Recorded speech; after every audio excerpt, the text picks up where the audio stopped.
professor Tássio Licurgo. Tássio é advogado, é professor titular da UFRN, é pós-doutor em Sociologia do Direito, pós-doutor em Apologética Cristã, curso feito nos Estados Unidos, é PhD em Educação, é mestre em Artes e Filosofia Analítica, é pastor da Igreja Defesa da Fé e vai lançar hoje este livro aqui, A Batalha pela Verdade. Aninha, consegue mostrar aí? Está no ar. O lançamento desse livro vai ser hoje à tardinha, lá na OAB, e aí nós vamos conversar. Tardinha é 18h30, né? Nós vamos conversar aqui com o Tássio. Quase noite. Quase noite, noite, né? Tássio, bom dia, satisfação tê-lo conosco aqui. Alegria toda minha, agradeço imensamente pelo convite. De que o livro trata do que, Tássio? Trata da guerra cultural que está estabelecida e como a igreja e a família devem resistir a estes arroubos que atacam essas instituições. Sim. Tem um livro que demonstra no começo a base intelectual. Eu faço aí uma correlação com o ataque que era feito com base no faraó do Egito e com base no rei da Babilônia. São duas estratégias diferentes. A do rei da Babilônia é uma estratégia de sedução, de atacar de dentro para fora. E eu demonstro como nós temos sido fortemente atacados desta maneira por vieses que tomam o formato de feminismo, antinatalismo, antipatriarcalismo, LGBTismo, indigenismo, negrismo, teoria crítica racial, todas essas ideologias que têm por fim destruir a família e a igreja. Eu já fiquei curioso. Só com sua abertura eu fiquei curioso para ler o livro. Interessante demais. Qual é o principal argumento que você usa na tese central do livro? O argumento de que muitas vezes nós somos destruídos sem nem saber. O feminismo, por exemplo, é uma visão de mundo, uma ideologia que não defende a mulher. Quem gosta do feminismo é a feminista, não é a mulher. O negrismo é a mesma forma, destrói o negro. Quem gosta do negrismo não é o negro, é o negrista. O indigenismo da mesma forma. Então demonstro aí como, pela manipulação que é feita dessas pessoas, pelo controle da linguagem, nós podemos falar sobre isso, essas pessoas são absolutamente escravizadas, cooptadas e são levadas para onde o movimento quer, sem nem sequer sentirem, achando que estão defendendo algo que as protege, quando na realidade estão defendendo algo que as escraviza. O título é forte, A Batalha da Verdade. Você se refere especificamente a quem? A que segmentos? Nós precisamos resgatar a verdade, porque hoje em dia o que nós temos é um discurso que se satisfaz independentemente da realidade. A verdade o que é? É a correspondência entre o âmbito linguístico e a realidade. No momento que a verdade se torna desimportante, você passa a lidar unicamente com o discurso sem se incomodar com a realidade. Isso causa consequências perversas. Se dizia antigamente que vivíamos no pós-modernismo, da verdade era relativizada. Eu digo hoje que nós vivemos num mundo ainda pior do que esse, em que a mentira é celebrada e premiada. Nós celebramos a mentira, premiamos a mentira, e vários elementos que acontecem, que estão por trás dessas ideologias, decorrem exatamente da fuga da verdade. Vou dar um exemplo. A ideia, por exemplo, de que um homem pode ser uma mulher é uma ideia que só pode prosperar quando você absolutamente desconsidera a possibilidade da realidade. Um homem não pode ser uma mulher, não é porque eu não queira que o homem não seja uma mulher, é porque existe um impeditivo chamado realidade. Então, no momento que você desconsidera a realidade e propõe que um homem pode ser uma mulher, você dá a essa pessoa uma expectativa que não pode se realizar. É uma perversidade com essa pessoa. É como, por exemplo, chegasse uma pessoa aqui com anorexia, que se auto-identificasse como obesa, mas fosse magríssima, e você dissesse para ela que o tratamento para ela seria uma lipoaspiração. Fazer uma lipoaspiração numa pessoa com anorexia, que se auto-identifica como gorda, mas é magríssima, é uma perversidade. Assim como, por exemplo, você tem uma estrutura de pensamento que diz para um homem que ele pode ser uma mulher e executa operações de amputação, que chamam de ressignificação de gênero, mas na realidade de amputação peniana, e propõe a ele algo que não se realiza. Por isso que é um grau de suicídio altíssimo, de depressão altíssimo, simplesmente pelo fato de que a verdade é desconsiderada. Ainda há espaço para a verdade na cultura contemporânea, dentro desse ambiente que você acabou de estabelecer aí, que a gente está enfrentando no dia a dia? Porque a verdade, ela se sobrepõe, ela é atacada, mas ela é revolucionária? Ela é o ponto de contato com a realidade. E quando você foge da realidade, as consequências são nefastas. Eu mesmo tive agora fazendo a abertura do Congresso de Cirurgia em Minas Gerais. Cirurgia. E é interessante que lá existem certas manifestações no âmbito dos cirurgiões que estão beirando a absurdidade. Então, a Universidade de São Paulo, a USP, promoveu um congresso de ginecologia prostática.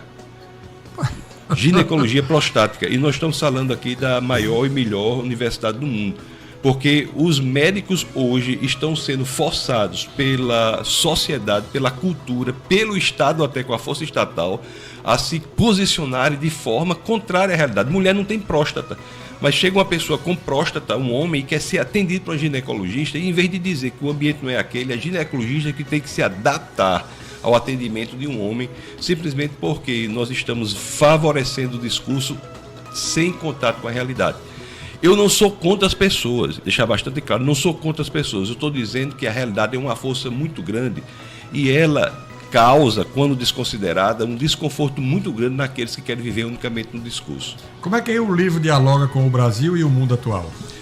Exatamente pela guerra cultural. Nós estamos perdendo os nossos jovens. Eu viajo muito no Brasil, de cima para baixo, no exterior. O que eu vejo são pessoas, muitas das quais piedosas, pessoas, muitas das quais cristãs, genuinamente, que têm seus filhos por caminhos que eles não gostariam. E a razão para isso é que essas crianças, esses jovens, têm sido cooptados por essas ideologias. Nós estamos em guerra. E o problema é quando uma das partes não sabe disso. Então, além de outras tantas coisas, esse livro é um despertamento para que as pessoas entendam que estamos em guerra. Estamos perdendo os nossos jovens. Nós estamos conversando aqui com o advogado e escritor, professor da Universidade Federal, Tasso Licurgo. Tasso, é a primeira vez que eu vejo um discurso delineado nessa linha, estabelecido nessa linha que você estabeleceu de pensamento. Talvez até por também fazer parte dessa não percepção da enganação que existe aí nos discursos diversos, como você colocou, a gente fica olhando e aí quando você fala, desperta. Isso. Você sofre muito ataque por conta desse seu discurso? Eu estou falando isso porque a gente aqui, quando a gente se manifesta politicamente sobre qualquer assunto, a gente é atacado de um lado ou de outro. Se eu faço comentários aqui, eventualmente, Roberto também, e aí, não foi, os inconsequentes ou os folgados, vamos dizer assim, ficam atacando a gente porque nem sequer admite a possibilidade de discussão de alternativas. Como é que você enfrenta isso? Eu enfrento isso dizendo que nós temos que defender a diversidade, a tolerância, a pluralidade de ideias, a dialética de opiniões. Se a universidade, por exemplo, quer de fato dizer que é um lugar de diversidade, tem que aceitar uma pessoa com as ideias que eu tenho. Eu as coloco de maneira muito respeitosa, educadamente, esperando que os outros coloquem ideias opostas para que possamos dialogar. De fato, há sim um grande número de pessoas que atacam porque há uma hegemonia de pensamento comunista na universidade. Isso tem afetado, inclusive, a capacidade intelectual dos alunos. Quando os alunos não são colocados diante de ideias diversas para se posicionarem com base nas evidências, nós temos o quê? Alguém que não é ensinado, mas sim doutrinado. Não é por acaso que a média de QI no Brasil é 83. Se cair 10 pontos, nós estaremos falando de uma sociedade de deficientes intelectuais, incapazes de realizar tarefas simples porque não tem um arcabouço intelectual necessário. Então, como é que eu faço? Sou atacado, sim, ferozmente, vocês devem imaginar, mas o que eu digo é só a favor da diversidade. Sou a favor da pluralidade. A esquerda só quer uma diversidade se for da mesma coisa. Diversidade pressupõe pensamentos diversos, diferentes. Aliás, o cristianismo é a visão de mundo mais tolerante que existe. Só existe tolerância genuína em países de matriz cristã. Um exemplo simples, comezinho, essas passeatas LGBTistas, gay, parada gay, só existem em países de matriz judaico-cristã. Não existe nenhum outro país que não seja de matriz judaico-cristã. Você chega, por exemplo, no Oriente Médio, você tem parada gay onde? Em Israel, que tem como a estrutura do seu Estado um texto que é o Antigo Testamento nosso. Todos os países de matriz cristã você tem isso, nem países ateístas você tem. Vá fazer isso na Rússia, vá fazer na China, você não consegue. Então a minha defesa é da tolerância, da diversidade, da pluralidade de ideias, da dialética de opiniões. Eu imagino que isso aí seja o caminho adequado para o crescimento intelectual, inclusive dos alunos. Deus existe?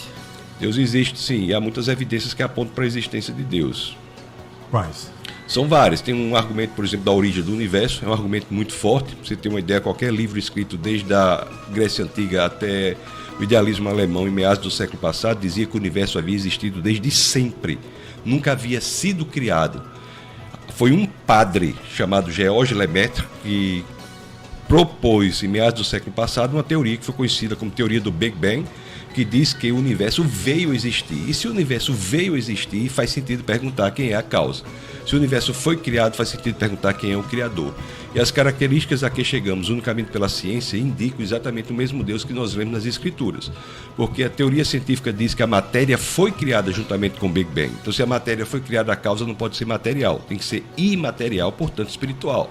Diz que o espaço foi criado juntamente com o Big Bang. Se o espaço foi criado juntamente com o Big Bang, a causa não pode ser espacial, porque o espaço foi criado ali. Então, a causa é não espacial, portanto infinita.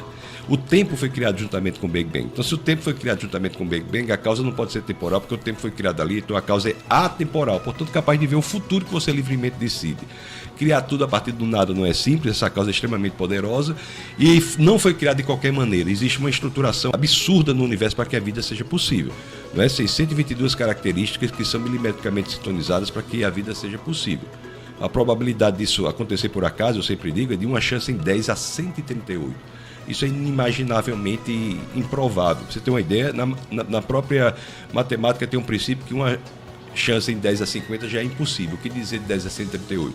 Então, só na questão do universo, nós podemos falar de muitos outros argumentos, só nessa questão do universo, desse argumento cosmológico, se você prefere que eu diga assim, nós temos indícios fortíssimos da existência de Deus. Por que é que há tanto questionamento sobre a existência de Deus, sobretudo de quem é ateu, de quem é agnóstico? E por aí vai. Porque há vários tipos de ateísmo. Não há o ateísmo unicamente intelectual, há o ateísmo moral. Muitas pessoas não creem em Deus não porque não estão intelectualmente convencidas de que Deus existe, mas porque querem uma visão de mundo que dê desmando à vida que ele quer levar. Mas é a visão de acordo com a ótica dela. Que dê respaldo aos desmandos que ele quer levar na vida, porque no ateísmo, segundo o próprio Dostoiévski já dizia dos irmãos Karamazov, se Deus está morto, tudo é permitido.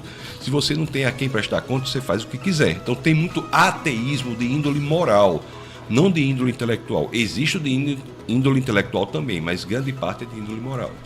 Roberto. Deus é um só, porque existem N igrejas, N pensamentos, e existe inclusive uma relação, às vezes, até de acirramento entre determinadas igrejas.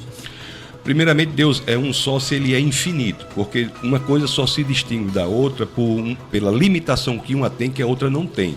Então, dois seres infinitos diversos não podem existir, só pode existir um ser infinito. Então, Deus é um só.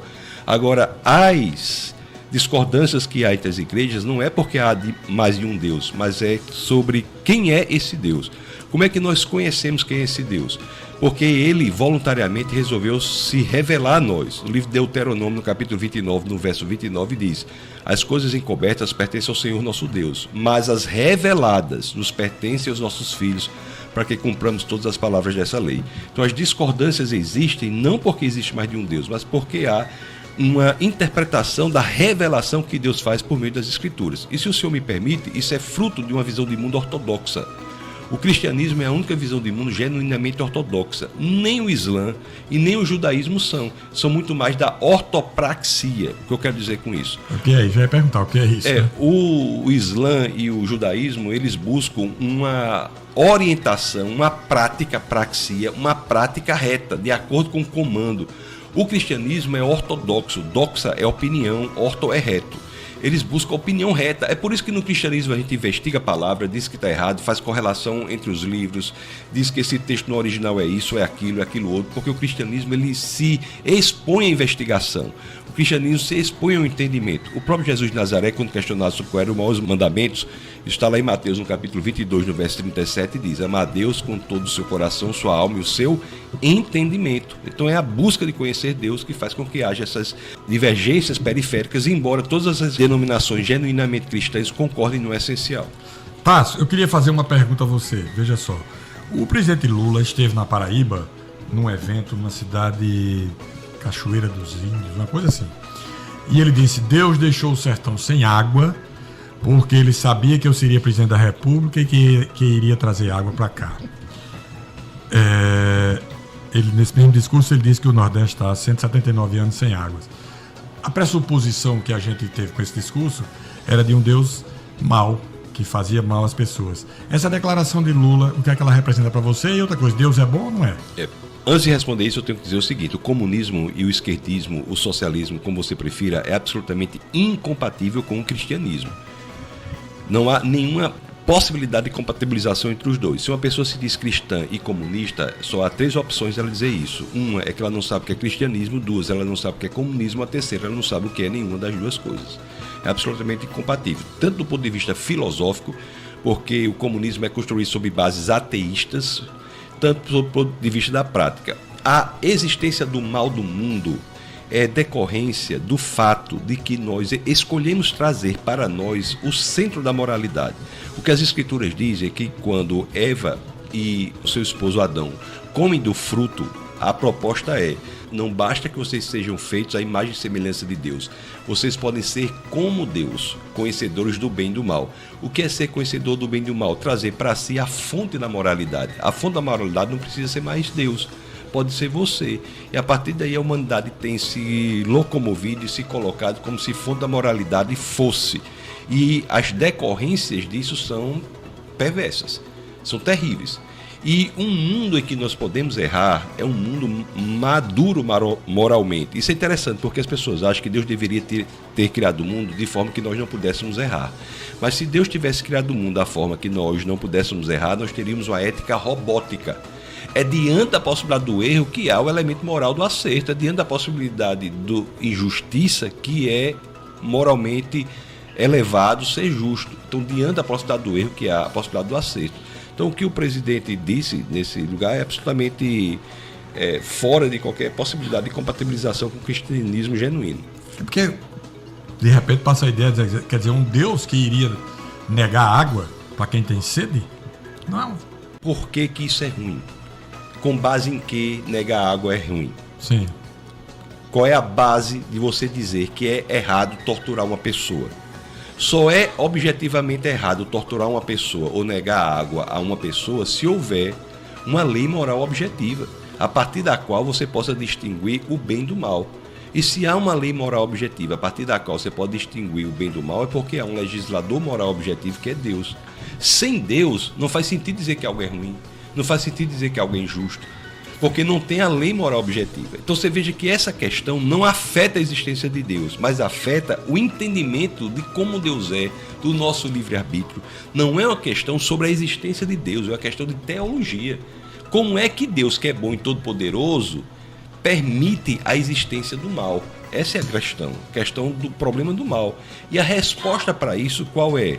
É dizer que somente num mundo em que o mal é possível que você tenha a possibilidade moral da maturidade da moralidade. Somente no mundo em que o mal é possível você faz o bem.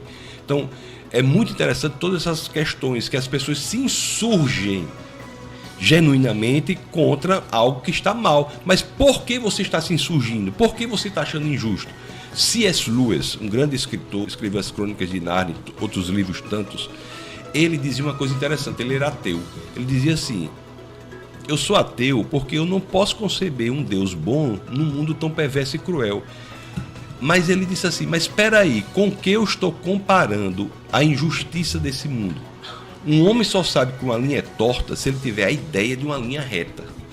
Se não tiver a ideia de uma linha reta, ele não sabe que a linha é torta. O fato de nós nos insurgirmos contra a injustiça, o erro, a maldade, é indício de que um bem absoluto existe, uma justiça absoluta existe.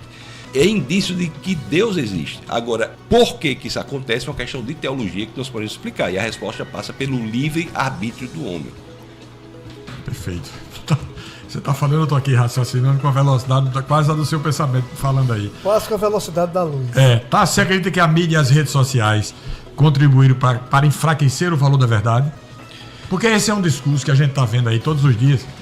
E a gente sempre prega aqui que as pessoas devem ter liberdade e que não pode sofrer censura nas mídias sociais, essas coisas todas. E é um discurso, na minha opinião, falso para defender o controle das mídias sociais. É a mentira justificando o controle das mídias sociais. Eu queria saber sua opinião nesse seu, eu diria assim, nesse seu formato de pensamento tão amplo, diverso e inusitado. Olha que a gente aqui entrevista muita gente, a gente tem contato com muita gente, ninguém tem uma capacidade de raciocínio, de discussão e de apresentação de teses de forma tão inteligente e inusitada como você. Vamos responder isso no próximo bloco, porque vem aí o Repórter CBN.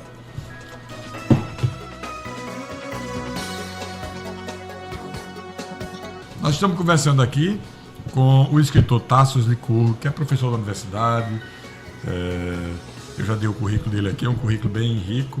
Está lançando esse livro aqui, ó, A Batalha da Verdade, logo mais às 18h30, na OAB-RN. Só pelo discurso dele aqui... A Batalha pela Verdade. Pois é, só pelo discurso dele aqui, qualquer um que gosta de ler já fica curioso querendo ver o livro, né? É impressionante, assim, ó, como ele desperta, né? Você falou aí sobre universidade, e eu fiquei pensando, nesses tempos de pós-verdade, de relativismo, qual é o papel da universidade e dos intelectuais na defesa da verdade? Hoje em dia a universidade está um centro de psiquiatrização do mundo. As pessoas estão absolutamente loucas, descoladas da realidade. Então isso é um grande absurdo, um grande problema. Muitos cursos lá, as pessoas terminam, não tem como ingressar no mercado de trabalho. Então é um problema. Existe uma hegemonia de um pensamento comunista. Então muitas pessoas estão saindo de lá não como profissionais, mas como militantes. Essa marxificação da educação já acontece inclusive desde as crianças da mais tenra idade e vai até a universidade. Tem que se reformular isso. No caso do Brasil, isso aconteceu durante o regime militar, em que houve uma cooptação do entretenimento, da universidade, da cultura pela esquerda. Os militares não viram essa ação que tem base estratégica, isso faz parte de uma mudança da ação do marxismo de índole econômica para o marxismo de índole ideológica. Isso passa logo no início, assim, deixando bastante claro, quando Marx e Engels ele criam as suas teorias, eles falam na base econômica. Você teria uma sociedade que era feudal, teria tensões internas, uma revolução, você teria o capitalismo, tensões internas, uma revolução, e o comunismo. Então, feudalismo, revolução burguesa, capitalismo, revolução operária, comunismo. Só que essa lógica não funcionou, não acontecia assim. E o primeiro contra-exemplo, curiosamente, foi a própria Revolução Russa, em 1917, que teve a passagem do feudalismo para o comunismo com a burguesia irrelevante. Então passaram a abandonar o discurso econômico e a agir na ideologia. O próprio Lenin fez isso, uma ação muito mais política do que propriamente econômica. Depois você tem Antônio Gramsci, que é um pensador que estava preso sob o regime de Mussolini, que diz que a ação deve ser unicamente a ideologia. E as universidades hoje são focos, são ações ou ferramentas de ideologização das pessoas. E por várias dessas vertentes, né? O negrismo, o feminismo, o antinatalismo e tudo mais. O negrismo, por exemplo, é um absurdo. Você dividir o Brasil em raças, um país que é mestiço. Nós tivemos um presidente negro no Brasil quase 100 anos antes de Obama. Foi Nilo Peçanha. Em 1910 era o presidente da República negro. Pelé é considerado o rei. Na Igreja Católica tem várias representações de Maria. A que é a padroeira é uma negra. Então nós demos a solução para a tensão racial. Não existe racismo estrutural no Brasil. Não existe. Pode haver racistas, como há estupradores, assassinos, pessoas racistas. Mas racismo estrutural não existe. Tivemos um presidente da República em 1910. Então vem dividir as pessoas. O IBGE, por exemplo, em vez de colocar mestiço, coloca pardo. Por quê? Porque quando você quer dizer que tem 80% da população carcerária de negros, somam-se negros e pardos. Aí dá 80%. Mas se você for perguntar qual é a população de negros na administração federal, você separa os pardos contra só os 8% dos negros. Então, manipulação, porque não coloca mestiço. Tem um conhecido meu que é casado com uma japonesa e o filho diz que é mestiço. Esse mestiço dele serve para somar como negro quando convém e serve para não somar quando não convém. Então, assim, é tudo feito dessa maneira, uma absurdidade, o povo não vê a realidade. Você vai aqui pro sertão do Rio Grande do Norte, você vai ver as pessoas paupérrimas lá, brancas. Do olho claro. Branco, do olho claro. É. Então essas pessoas não têm cota. Como tem no Rio Grande do Sul, no Paraná, em Santa Catarina. Todo tem canto. Muito, Ô, Tasso, você acredita que é uma verdade absoluta? Como ela pode ser comunicada nesse mundo plural? Existe sim a verdade absoluta e quem diz que não há verdade absoluta, quando está dizendo que não há verdade absoluta, está querendo que o que ele esteja dizendo seja uma verdade absoluta. Se houvesse verdade relativa, quem diz que não há verdade absoluta não poderia nem dizer isso, porque não tinha nem que acreditar naquele, já que faria sentido só para a pessoa que está dizendo. Sim, você está entendendo? Estou entendendo. O próprio discurso, mesmo que ataca a verdade absoluta, quer ser ele mesmo uma verdade absoluta. A verdade absoluta é simplesmente a relação perfeita entre o âmbito linguístico e a realidade. Agora, no mundo em que há uma psiquiatrização da sociedade, todo mundo é louco, todo mundo buscando tratamento, buscando um diagnóstico. O mundo está assim. As crianças hoje em dia não aprendem a ler porque abandonaram o método que funciona, que é o método fônico, C-A-K, V-A-V-A, L-O-L-O, coloca hoje em dia no método construtivista, no método global, coloca a palavra na frente da criança, a criança não consegue ler e passa com 10 anos de idade sem ler direito. Uma criança com 6 anos... chega na universidade analfabeto. Analfabeto funcional. Você veja que uma criança com 6 anos de idade, normal, tem que ser capaz de ler 60 palavras por minuto, fazer contas simples de matemática. As crianças hoje com 8 anos, mais de 50% delas não conseguem fazer isso. Aí fica todo mundo louco. Por quê? Porque não consegue ler. E outra coisa que eu não disse aqui ainda, eu vou dizer. Se você ataca a capacidade linguística da pessoa, você ataca a capacidade de pensamento. Isso foi uma descoberta do século XX importantíssima. Não é que você pense e depois você coloca seu pensamento na linguagem. Não. É que você só pensa linguisticamente.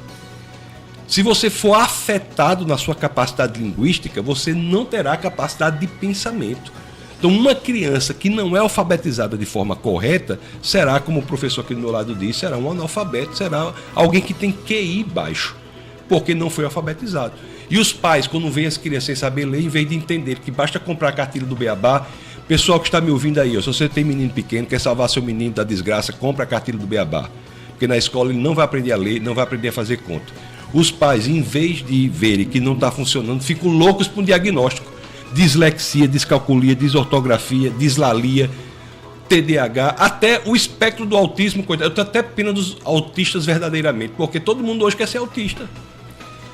Então, enlouqueceu o mundo enlouqueceu. E o pior, sabe o que é? Que o doido é a gente, que eles chamam. Porque quando você diz assim, um homem não pode ser uma mulher, você é acusado de quê? Transfóbico. Fobia é uma palavra de que área do pensamento? Da psiquiatria. Fobia é uma palavra técnica da psiquiatria. O louco é quem quer buscar a realidade na expressão genuína da verdade.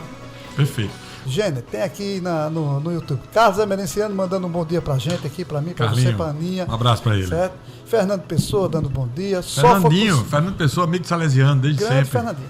Sófocles Rondinelli dizendo, aqui de Currais Novos, no Rio Grande do Norte, ligado do programa, manda um abraço pro doutor Tassos Licurgo. João Neto, excelente entrevista. Tem uma pessoa aqui que eu não consigo identificar, mas dizendo assim, uma grata surpresa ouvir tamanhas palavras iluminadas, acertadas, claras. Por favor, pode escrever o nome e autor e o título do livro? Sim, o nome é A Batalha pela Verdade.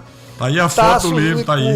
Certo? Qualquer coisa a gente coloca aqui. Peraí, Tasso, onde é que vai estar para vender o livro? Quem quiser comprar? Posso lhe dar o link se você quiser. Tá? Amazon, tá. Esse livro foi lançado em São Paulo, Belo Horizonte, vai ser lançado em Natal e próximo mês em Brasília. Gustavo Oliveira, bom dia, excelente entrevista. Magda Barbalho, bom dia, turma da CBN Natal. Que aula, parabéns ao professor. Márcio Lima, esse é um apologeta de excelência, um dos melhores entrevistados dos últimos tempos, que os ateus se manifestem, finalmente tem diante de si alguém com conteúdo para verdadeiro diálogo. Márcio Lima, estarei no lançamento do livro. Valeu a todos. A gente não tem como trazer todos que estão aqui falando no YouTube, mas aí já estou mandando para vocês aqui um abraço e um agradecimento por estar aqui conosco. Hoje nós estamos conversando com o advogado, professor universitário e escritor Tassos Licurgo. Começamos falando sobre o lançamento do livro dele e enveredamos aqui por outros caminhos para explorar a participação dele aqui. Tassos, é possível ser feliz? A felicidade, ela se é reflexo do propósito de encher a sua vida de sentido, de significado, é possível em Jesus Cristo. Jesus é aquele que nos dá essa sensação de completude e sentido na vida. Só através dele. Interessante que há 4 formas de você buscar isso, né? A primeira é, no início da infância, é o maravilhamento com o mundo. As crianças se maravilham com tudo. Você tem uma criança pequena, ela vai pular de um banquinho 1000 vezes e tem um maravilhamento ali.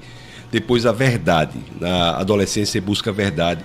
Um pouco mais velho você vai buscar o pertencimento, o amor. E na velhice mesmo você vai buscar a segurança. E esses 4 elementos, que são o maravilhamento, a verdade, o amor e a segurança, só são encontrados plenamente na pessoa de Jesus Cristo. O ser humano é bom? O ser humano, ele não nasce bom, né? O ser humano, ele é decorrente da queda do homem, do pecado. ele só consegue de fato melhorar quando ele entrega sua vida mais uma vez a Jesus de Nazaré. É uma transformação real, verdadeira. Existe um aspecto prático, verificável na transformação de vida, e é uma tristeza que as universidades não estudam isso. Os departamentos de sociologia deviam estudar o que acontece nas igrejas, nas transformações de vida. Você quer que eu dê uma ideia? Sim. Não há nada que o Estado saiba fazer. Ele patina absolutamente na questão do tratamento de pessoas com vício em droga. A deficiência do Estado em tratar aqueles que são dependentes da droga é incrível. Somente a igreja mesmo consegue resgatar essas pessoas. Professor Paulo de Tarso Teixeira Ferreira, que vai ser entrevistado aqui amanhã, está sendo show de entrevista. Que bom. Bacana, né?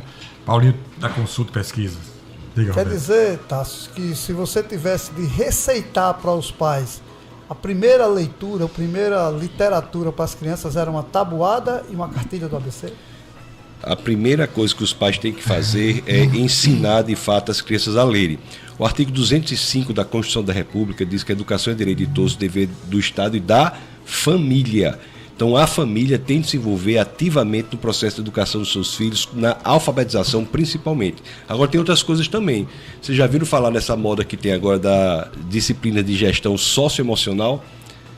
Tem muitas crianças que são submetidas às disciplinas de gestão socioemocional e muitas vezes você não sabe o que é que os professores estão ensinando. Eu não queria, por exemplo, que um filho meu tivesse orientação na gestão de suas emoções a partir de uma pessoa cuja visão de mundo é absolutamente diferente da minha. Então os pais têm de se comprometer, têm que ter cuidado com a falácia do tempo de qualidade, por exemplo. Tem que ter cuidado com a questão da escola integral, por exemplo. Sim. Se você coloca a criança na escola integral, você está abrindo mão da influência que você tem sobre o seu filho para que outra pessoa com visão de mundo oposta à sua, muitas vezes, tenha essa influência.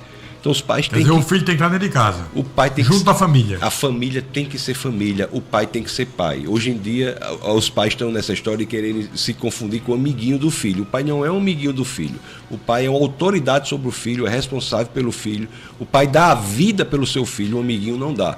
Então os pais têm que ser pais. E isso decorre muito do enfraquecimento da família pela efeminização do homem, por exemplo. Os homens hoje estão absolutamente efeminados. Eu não estou falando de homossexualismo, eu estou falando de não estão mais liderando, tendo força. Homens sem liderança não conseguem fazer famílias fortes, sociedades fortes, igrejas fortes. Então o homem tem que se colocar hoje e assumir a sua família. Para a gente concluir, porque o tempo foi embora, eu queria a sua opinião a respeito. Eu vim perguntando sobre felicidade, sobre se o homem é bom ou mau, e qual é a sua opinião sobre essas guerras? As escrituras nos dizem que haverá muitas guerras. Haverá problemas entre as famílias, filho contra pai, pai contra filho, a guerra aumentará. Isso está previsto, isso já foi antevisto pelas Escrituras. Isso ocorrerá. Mas cabe a nós nos colocarmos para que as pessoas possam ver no Evangelho de Jesus Cristo que a saída para tudo isso não está numa ideia, num conceito, mas em uma pessoa, que é Jesus de Nazaré. Ele é a saída e ele é que faz com que as nossas decisões tenham consequências que ecoem positivamente pela eternidade.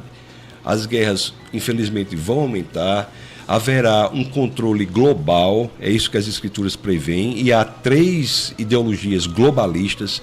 Existe o Islã, o comunismo ideológico e aquilo que eu chamo de rentismo globalista, que é a estrutura de dominação por meio das instituições supranacionais. Então, uma dessas 3 vertentes irá prevalecer, e as guerras estão envolvidas neste mapa de conflito para a prevalência de uma dessas linhas de avanço. Qual é dessas linhas aí que defende a liberdade? O que estabelece a liberdade como princípio de vida? Elas são todas contra a liberdade. A liberdade só é encontrada na oposição a essas linhas, que é o cristianismo. Não é por acaso que há um intuito feroz de descristianização do Ocidente. Porque foi o cristianismo que formou a mais bela, mais próspera, mais livre civilização do planeta, que é a civilização ocidental, que está sendo descristianizada hoje por essas linhas. A Europa, por exemplo, é um horror. Eu ia muito à Suécia, eu morei na Noruega quando jovem, ia muito à Suécia. A Suécia é um dos melhores países do mundo. Hoje está totalmente dominado pelo Islã. O nível de agressão, de estupro, está enorme. O comunismo acabou com a Europa. Então, isso é um intuito de descristianização do Ocidente que deve ser revertido pelas igrejas e pela família. Você acredita que tem futuro? essa reversão? Tem possibilidade? Do ponto de vista do mundo como um todo, não. A só piorará. Isso é o que as Escrituras dizem. Mas nós temos a redenção individual. E as Escrituras dizem que nós viveremos em novos céus e nova terra. O futuro desse universo é uma grande sopa cósmica fria, sem vida. As Escrituras dizem que haverá uma segunda criação. Aliás, o único livro religioso que fala de duas criações é a Bíblia. Porque a Bíblia diz que nós viveremos em novos céus e nova terra. A nossa briga não é para reverter o mundo, é para salvar as pessoas. Para que as pessoas encontrem uma saída em meio aos problemas. De uma capa a outra da Bíblia, não tem dizendo que nós não teremos problemas, vicissitudes, intempéries, dificuldades. O que tem dizendo é que nós passaremos por elas com a paz que excede todo o entendimento. Então, a briga, a grande colocação é para que mais e mais pessoas possam entender que a salvação está em Cristo e não tenham a eternidade em um lugar que não gostariam. Quer dizer, o seu discurso seria o seguinte: siga Cristo. Essa é a única salvação, a única saída. A única saída. E esse discurso é baseado nas Escrituras.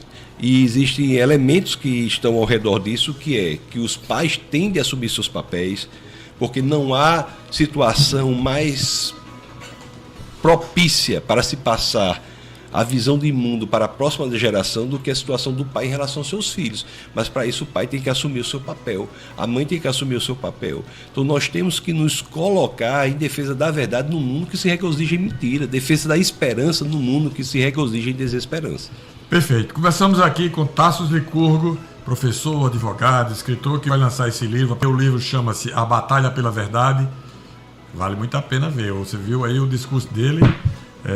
No mínimo, um chamamento ao raciocínio prático, objetivo e lógico para que a gente viva num mundo melhor. Tassos, muito grato por sua participação aqui conosco. Eu que agradeço. Aqueles que quiserem me seguir no Instagram, é só colocar meu nome, Tassos Licurgo, TASSOSLYCURGO.